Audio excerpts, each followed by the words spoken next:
लेकिन वो मेरी कन्हैया का स्वभाव नहीं जानती होगी। सुबह जल्दी उठता नहीं है और मैं गर्म पानी करके उसे स्नान करने के लिए तैयार करके लाला लाला कह करके बुलाती हूँ तो भाग जाता है।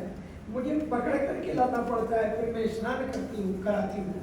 और होत प्रात मेरे लाल कुंवर को कोई 56 व्यंजन अच्छे नहीं लगते मेरे गोविंद को।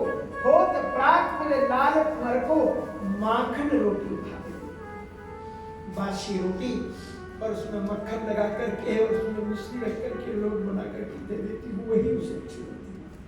पता नहीं वो क्या खाता होगा, कैसे होता होगा।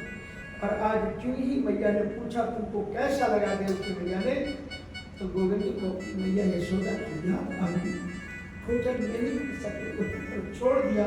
का पता नहीं वो यशोदा किस कैसे वो कैसी उनकी वो राधा, कैसी उनकी वो सखी। गोविंद वहां से उठे और जमुना के किनारे विश्राम घाट एक कदम वृक्ष के नीचे बैठ करके टप टप करके उनके आंखों के आंसू जमुना के गिर रहे थे। उद्धव जी आ गए, गोविंद क्या हुआ, इतने उदास क्यों? तुम तो गीता को गाने वाले हो, निराशक्त हो गए, आसक्ति के लक्षण तुम्हें क्या क्यों दिखाई पड़े? गोविंद ने रोते हुए उद्धव को पकड़ लिया। मैं लाख कोशिश कर रहा हूँ लेकिन ब्रजमंडल मुझे भुलाए नहीं। ओ वही ब्रिज बिसरत नाम, ओ वही ब्रिज बिसरत नाम, ओ वही ब्रिज बिसरत नाम।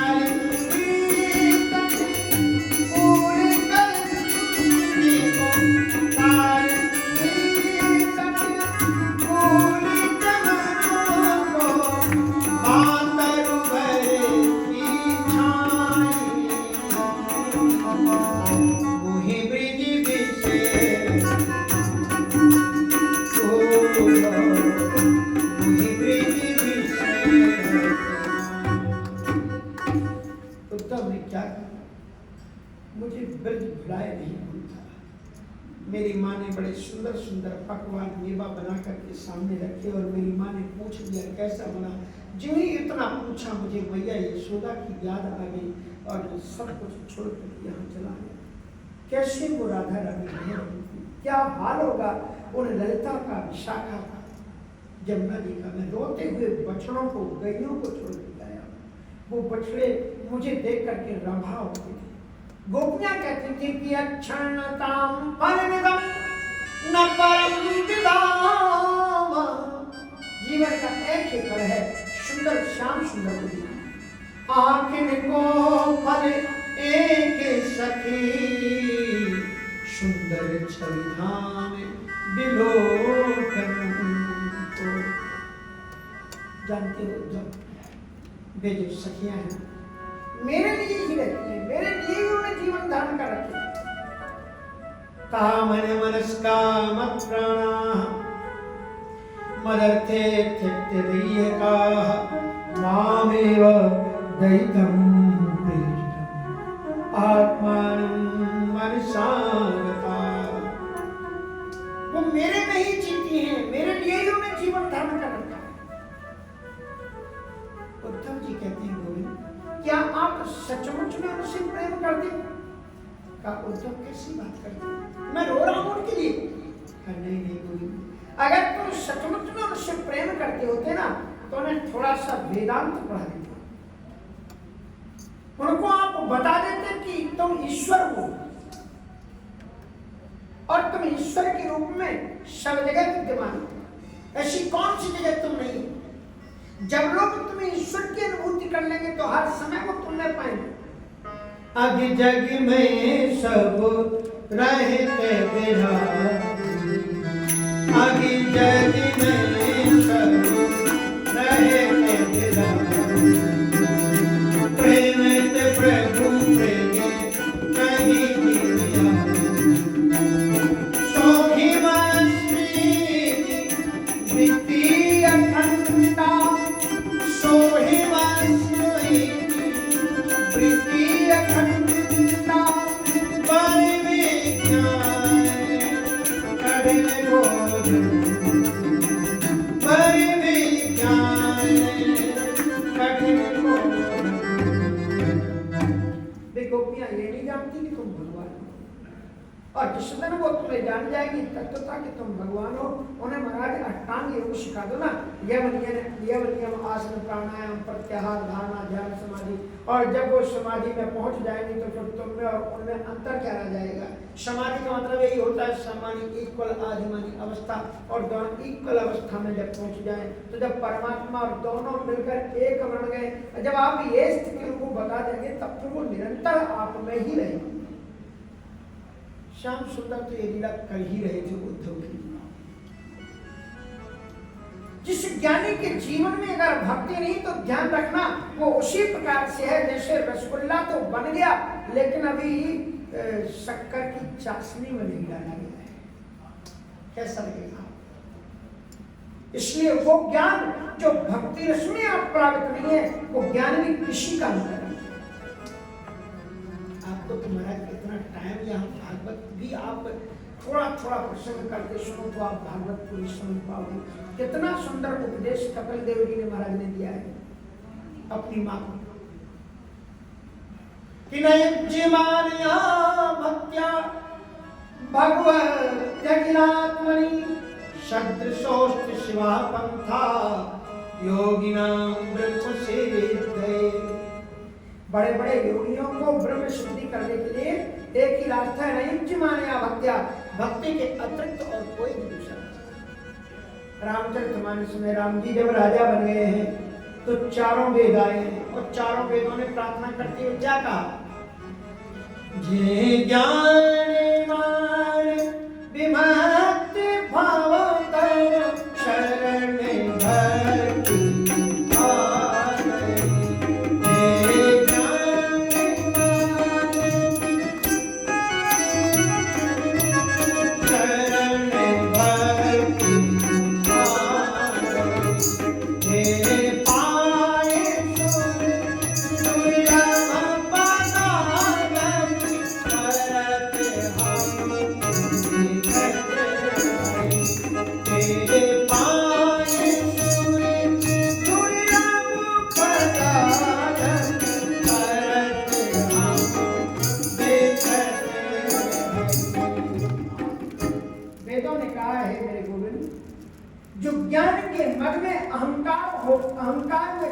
भक्ति भक्ति का आश्रय ग्रहण नहीं करते वो ज्ञानी लोग देव दुर्लभ पदों को प्राप्त होने के बाद में भी पतित होते हैं, ऐसा हमने देखा है।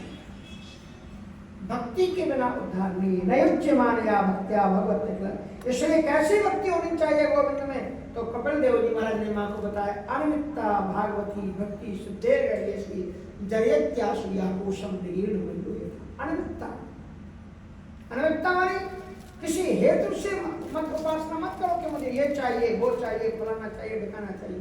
निमित्त मान करके भक्ति मत करो।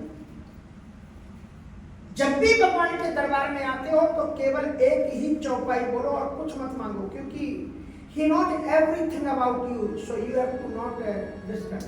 आपको बताने की जरूरत नहीं कि मुझे ये दे दो वो दे दो, उन्हें बहुत ज्यादा मालूम है क्या है। एक बार पिता बहुत प्रसन्न था, बच्चे से बोला बता बेटा मैं तुम पर बहुत खुश हूँ, मैं तुझे क्या दे दूँ? तो बच्चा ने कहा बाबूजी को बोले हाँ, बोले इस मकान का एक कमरा मुझे दे देना। तो बाप हंसा कितना बेटा ये तो सब तेरा है और तू मुझे ये कमरा, सारी दुनिया तेरी है, तुम तो भगवान से आकर के कहते मुझे ये दे दो वो दे दो वो दे दो, तो भगवान कहते तुम राजकुमार हो, तुम ईश्वर अंश जीव अविनाशी, क्या नारद जी ने क्या कहा? माया के चक्कर में फंसने वाले थे, बच गए उसी चौपाई से, वो चौपाई तुम्हें बचाएगी, उसी को आप याद कर लो, भगवान के सामने बोलो कि यही विधि नाथ हो यही मोरा करहु सुदेव यही विधि नाथ हो यही मोरा करहु सुदेव। भगवान से कुछ मत मांगो, हाथ जोड़ो, हे प्रभु तुम बेटर जानते हो मेरे बारे में, इसलिए मेरा जिसमें कल्याण हो वही आप मुझे दे दो, कल्याण। आज भगवान किस पर कृपा कर रहे हैं? गोपियों पर नहीं, उद्धव पर कृपा कर रहे हैं। क्या कृपा कर रहे हैं? का उनको मंत्र दीक्षा के लिए भक्ति ज्ञानी तो बहुत हो, लेकिन अगर भक्ति नहीं तो व्यर्थ है, और ये भक्ति बिना पढ़ी लिखी गोपियों के पास में जाओ। जब उद्धव जी ने कहा कि आप उनको बता देते, ब्रह्म ज्ञान दे देते, यम नियम आसन प्राणायाम प्रत्याहार धारणा ध्यान, जब संसार में सब जगह तुमको देखने लग जाएंगी तो फिर तुम में और उनमें दूरी ही क्या रह जाएगी। ये ज्ञान उनको दे देते तो गोपियों का भी कल्याण हो जाता, क्योंकि वो आपको मनुष्य रूप में मान चुके हैं। गोविंद ने कहा क्या करूँ, यही तो मैं नहीं कह पाता हूँ उनको, क्योंकि जो ज्यादा क्रोध होता है ना उसका उपदेश भी लोग अरे तुमको तो मैं अच्छी तरह से जानता हूँ। अगर स्वामी जी आपके पास रोज यही रहने लग जाए, अरे दीक्षित जी को तो अच्छी तरह से, हम को तो बताते हैं कि हमको इस चीज की जरूरत है, ये क्या गलत है। हाँ, ज्यादा क्रोध होना भी अधिक होता है, इसलिए उद्धव जी मैं उनको नहीं समझा पा रहा हूँ, तुम जरा जाके समझा। गच्छोद्धव ब्रजं सौम्य पुत्रोर्णौ प्रीतिमावह गोपीनां मनवियोगात् मत्संदेशैर्विमोचय। उद्धव जी अत्यंत शीघ्र तुम चले जाओ। उद्धव जी ने कहा मैं तो जाने के लिए तैयार हूँ और प्रवचन तो मैं अच्छी तरह से कर लेता हूँ, जैसा मैंने समझाया और वो तत्काल योग में आ जाएंगे और तो लड़ी बेसन करने तो पहले लग जाएंगे, सब ब्रह्म में दिखाई पड़ेगा। लेकिन कोई एक मामला है, बोले क्या कि हमको पहचानेंगी कैसे कि हम आपके पास हैं? अब मेरे रथ से जाओ। अरे वो रथ तो मैं चला जाऊंगा, लेकिन मैं उनसे कभी पहले मिला नहीं। अच्छा मैं अपना मुकुट पहना देता हूँ तुम्हें। भगवान ने अपना मुकुट पहना दिया, मोर पंख वाला पीताम्बरी उनको डाल दी और फिर कहा कि अब उद्धव जी महाराज रथ में बैठ करके जब ब्रजमंडल में आए तो उन्होंने देखा कुछ ग्वाल सखा गायों को टोकने में भूसा लेकर के डालने जा रहे थे और एक नदी बह रही थी। उद्धव जी ने उनसे पूछा भैया ए भैया क्या बात है? पलट करके देखा आंखों से रक्त के आंसू आ रहे। कहा भैया मुझे नंद बाबा से मिलना है, यशोदा जी से मिलना है। का नंद बाबा रोते हुए उसने कहा, उन ग्वालों ने कहा नंद बाबा से मिलना? बोले हाँ।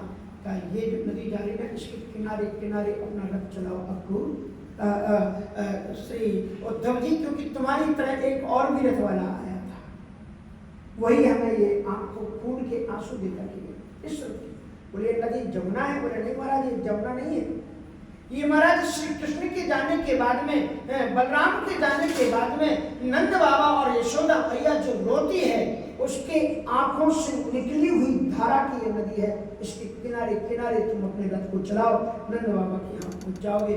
महाराज उद्धव जी की जो ज्ञान की सीढ़ी थी, एक सीढ़ी खिसक गई।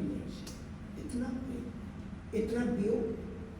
नंद बाबा वहां पर पहुंचे हैं, नंद बाबा के पास पहुंचे उद्धव जी। नंद बाबा जी असमय में ही कृष्ण के वियोग में दुखी होने रहने के कारण बुढ़े जैसे उद्धव जी को बैठा, रोते रोते बैठा, आओ कहाँ से आए? कहाँ? मथुरा से आए। अच्छा अच्छा, मथुरा से आए। बोले हाँ, इसलिए आए? कहा वो गोविंद ने भेजा मुझे आपके पास में संदेशा लेकर के।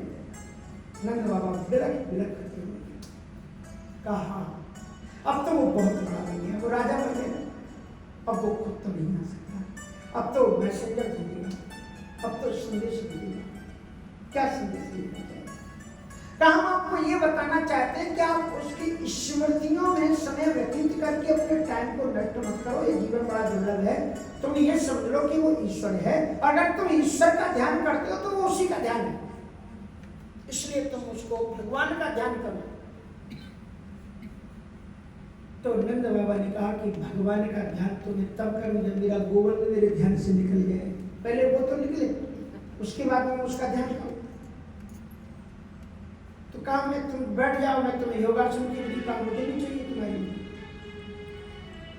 अरे उद्धव, तूने कभी प्रेम नहीं किया होगा किसी से।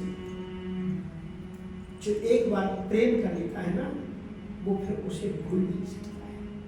क्या क्या तुम मुझे विस्मृत कराओगे? अगर तुम भुला सकते हो तो ये गिरिराज जी को भुलाओ। इनके जो ये जो झरने हैं ना, सफेद पानी झरता था, आज काला काला पानी क्यों झर रहा है? पूछो गिरिराज जी से, क्योंकि गोविंद के वियोग में रो रहे हैं गिरिराज जी। अगर तुम समझा सकते हो तो ये मधुबन को समझाओ। इसके देखो ये पत्ते सारे के सारे कृष्ण के वियोग में जल गए हैं। तुम समझाने आए हो तो इन गैयों को समझाओ, इन्होंने घास चलना बंद कर दिया है। अगर ये समझा सकते हो उद्धव तो जमुना जी को समझाओ, उनका नीला जल काला पड़ गया है। रोते रोते नंद बाबा ने कहा कि जब मैं घर में रहता था वो अटकलियां करता था। हम किसान कभी कभी अनाज नापते थे, तौलते थे, तो लाला से कहते जा बेटा वो 5 किलो वाला बाट उठा लाना, तो दौड़ करके चला जाता मेरा गोदी। अब जब नहीं उठा पाता तो पेट के बल उसी पर लेट जाता, कहता बाबा मोते ना उठे। उसकी वो छवि मुझे याद आती है। मैं घर से बाहर जाता था तो दौड़ करके मेरे सामने खड़ा हुआ देखा था, मुझे उसकी वो छवि याद आती है। मैं लौट करके जब आता था, उचक करके मेरी गोद में चढ़ करके मेरी जो दाढ़ी पकड़ करके हिलाता था, मुझे जो प्रेम करता था, आज वो सारी की सारी छवियां उसकी मेरी आंखों में तैर गई। क्या क्या मुझसे नहीं हो सकता। उद्धव तुम ज्ञानी हो, अपना ब्रह्म का टाइम मेरे पास में व्यर्थ खत्म मत करो, चले जाओ, मुझे नहीं चाहिए कोई रिश्ता। उद्धव जी ने कहा क्षमा करना, मैं थोड़ा सा यशोदा जी से भी मिलना चाहता हूँ, तो अंदर चले जाओ। अंदर आंगन में गए तो एक कमरे के अंदर में बैठी हुई यशोदा दिखाई पड़ी। उस कमरे का जो दृश्य था, एक तरफ आग जल रही थी, उस पर दूध गर्म हो रहा था, एक तरफ एक प्लेट है, प्लेट के ऊपर गिलास है, गिलास के ऊपर ढक करके रखा गया, दूसरी तरफ कटोरी में माखन मिश्री ढका था। मैया यशोदा बैठी हुई है, उसके हाथ में एक डोरी है। ध्यान दिया, उद्धव जी ने देखा वो एक झूले से लगी थी और उसको झुलाया। तब तक उद्धव जी महाराज ने कहा मैया, ओ मैया देखो उद्धव मथुरा से आया हूं मैं, रघुवर का पुत्र। मैया यशोदा उठ करके खड़ी हुई है, ऐसे चुप रहो, धीरे से बोलो, मेरा लाला सो रहा है, जान जाए। उद्धव जी ने कहा इसका लाला कौन सा? इसका लाला तो चला नहीं, किस लाला की बात है? उद्धव जी ने कहा थोड़ा मुझे भी तुम अपने लाला को दिखा दो। मैया यशोदा जब से गोविंद गए हैं, एक दिन भी ऐसा नहीं गया जिस दिन उसने श्यामा गाय के दूध को गर्म करके गिलास में न रखा हो। पता नहीं मेरा गोविंद कब आ जाए, कब कहने लग जाए मुझे भूख लगी, उसी कानून सुनाई। हर एक दिन माखन निकाल के देती है, मिश्री निकाल के। पालने के पास गई, कंबल का पुतला बना रखा था और उस पुतले को उठा करके छाती से लगा करके रोने लगी। उद्धव में भी पागल हो, वो तो कभी का चला गया, लेकिन पता नहीं क्यों मेरा गोविंद यही पर दिखाई पड़ता। मेरा ये जो आंगन है, आज भी मेरा गोविंद यहाँ पर नाचता हुआ दिखाई पड़ता। धूरे भरे तनु सोहत श्याम जू तैसी बनी शेर चूनर चोटी पूरे